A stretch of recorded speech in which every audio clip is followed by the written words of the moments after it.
기도하시겠습니다. 하나님 아버지 감사합니다. 바람이 강하게 부는 오늘 아침에도 새벽에도 이 자리에 나올 수 있게 해주시는 은혜를 감사드립니다.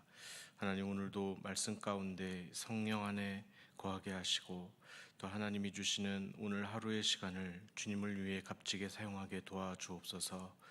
오늘 하루도 주님 손에 모든 것을 맡기오며 우리 구주 예수 그리스도의 이름으로 기도하옵나이다. 아멘. 다 함께 찬송가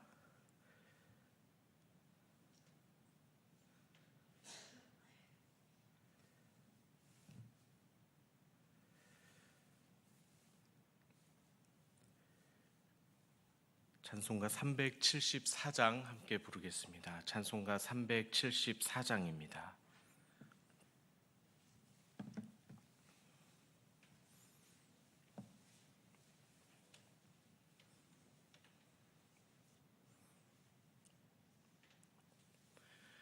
나의 믿음 약할 때에 주가 붙드네.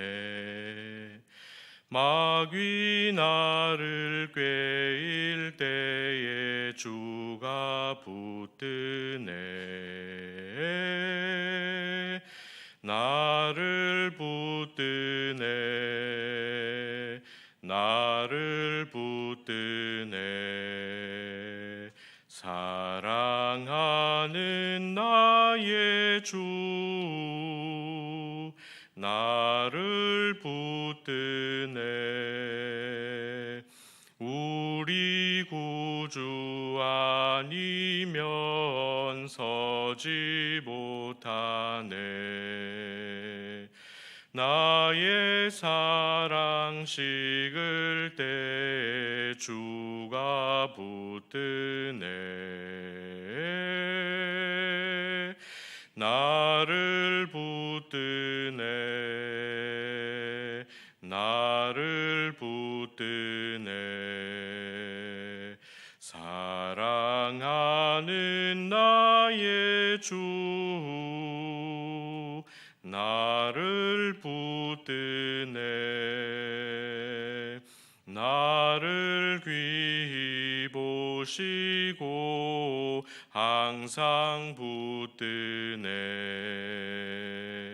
구원 얻은 사람을 항상 붙드네. 나를 붙드네. 나를 붙드네.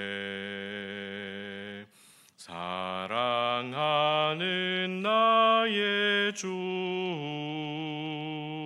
나를 붙드네.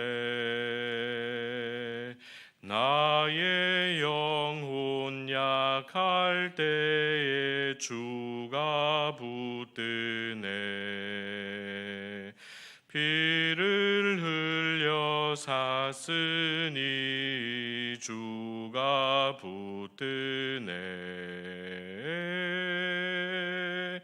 나를 붙드네. 나를 붙드네. 사랑하는 나의 주 나를 붙드네. 아멘. 오늘 우리에게 주시는 하나님의 말씀은 마가복음 16장 16절입니다. 신약 성경 68면입니다. 마가복음 16장 16절 말씀을 함께 한 목소리로 봉독하겠습니다. 신약 성경 68면 마가복음 16장 16절 말씀입니다. 함께 읽겠습니다. 시작. 믿고 세례를 받는 사람은 구원을 얻을 것이요 믿지 않는 사람은 정죄를 받으리라. 아멘.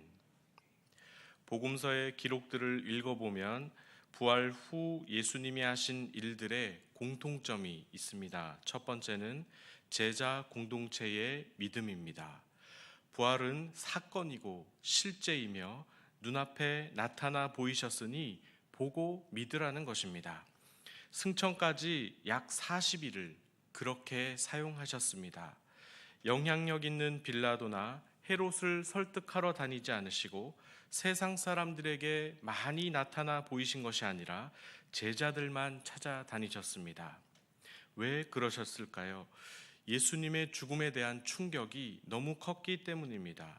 세상 사람이야 예수님의 죽음을 당연히 받아들였겠지만 사회적인 무리를 일으켰다는 이 예수 믿는 무리에 대한 마땅한 처분이라고 세상은 생각했을 것입니다. 그러나 제자들은 그렇지 않았습니다. 베드로의 태도가 많은 것을 대변해 줍니다. 아닙니다, 주님. 주님은 절대로 죽지 않을 것입니다. 그러자 예수님이 나를 세워 전곡을 찌르셨습니다. 사탄아 물러가라. 내가 하나님의 일을 생각하지 않고 사람의 일을 생각한다. 다른 제자들은 한술을 더 떴습니다. 고난과 죽음을 예고하는 예수님 앞에서 누가 더 크냐고 서로 싸웠습니다. 속죄를 위해 오신 것을 깨닫지 못하고 예수님이 예루살렘 들어가시면 로마로부터 이 유대를 독립시키고 다들 한 자리 맡을 생각으로 가득 차 있었던 것입니다. 어떻게 이런 일이 있을 수 있을까요? 3년간 한솥밥을 먹고 날마다 기적을 체험해도 결국 제자들은 자기들이 원하는 하나님의 나라를 꿈꾼 것입니다. 그들의 믿음 없음은 복음서에서 내내 드러납니다. 그러나 예수님의 죽음 앞에서 모두가 도망칠 때 그때가 바로 절정이었습니다. 더 안타까운 사실은 예수님의 죽음 이후입니다. 유대 사회는 물론 로마까지 이들에 대해서 아주 예민해져 있었습니다. 폭동이 일어날까, 밀란이 촉발될까 나를 세웠습니다. 그러니 예수님의 죽음이 던진 이 묵직한 분위기는 남은 제자들에게 너무나 가혹한 것이었습니다. 고증을 잘 거친 성경 영화를 보면 그 분위기를 알 수 있는데 3355 사람들의 눈을 피해서 제자들이 모이기 시작합니다. 도대체 예수님이 죽으신 이 사실을 어떻게 받아들여야 하는가? 예수님은 돌아가시고 안 계시는데 우리는 앞으로 어떻게 살아야 하는가? 예수님과 함께 있었어도 믿음이 없다고 혼났는데 이제는 안 계시니 그들의 믿음 없음은 이제 절정을 향해 치달았습니다. 다 끝났구나. 집으로 가자. 고기 잡으러 가자. 그래서 부활하신 주님이 하신 일이 그들의 무너진 믿음, 제자들의 무너진 믿음을 다시 일으키시는 것입니다.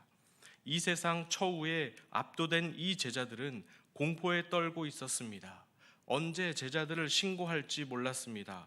너도 그 당이다. 누가 찌르기라도 하면 당장에 잡혀갈 수도 있는 문제였습니다. 유대 지도자들과 로마가 볼 때는 사회적인 무리를 일으키는 자들이었기 때문입니다. 사도행전의 처음을 보면 알 수 있습니다. 지금 우리처럼 부활절을 축제의 날로 지켜 교회 주변을 돌며 전도할 분위기가 그때는 아니었습니다. 사울이 기세등등하여 예수 믿는 자들을 전부 잡아 넣고 있었기 때문입니다. 로마는 네로 황제의 광기로부터 시작하여 핍박과 환난의 강도가 점점 키워져 갔습니다. 예수님 사후도 그랬지만 예수님 당시에 걸출한 1세대 지도자들, 기독교 지도자들이 세월이 흐르니 차츰 사라지기 시작합니다. 그러니 남아있는 기독교 다음 세대들에 대한 믿음의 재교육이 필요했던 시점이기도 합니다. 결국 마가는 오늘 우리가 읽은 본문에서 이렇게 강조하는 것입니다. 16절을 다시 한번 읽어보겠습니다. 시작. 믿고 세례를 받은 사람은 구원을 얻을 것이요 믿지 않는 사람은 정죄를 받으리라. 오늘 우리가 부활절을 지키는 이유는 예수 그리스도에 대한 믿음을 확인하기 위함입니다. 거친 세상 속에서 십자가 지며 살아갈 때 때로 우리 믿음이 약해지고 염려가 쌓이고 세상의 시선에 대한 따가운 눈총에 우리가 위축되고 압도될 때 그 모든 짐을 내려놓고 부활하신 예수를 확인하는 날이 부활절입니다.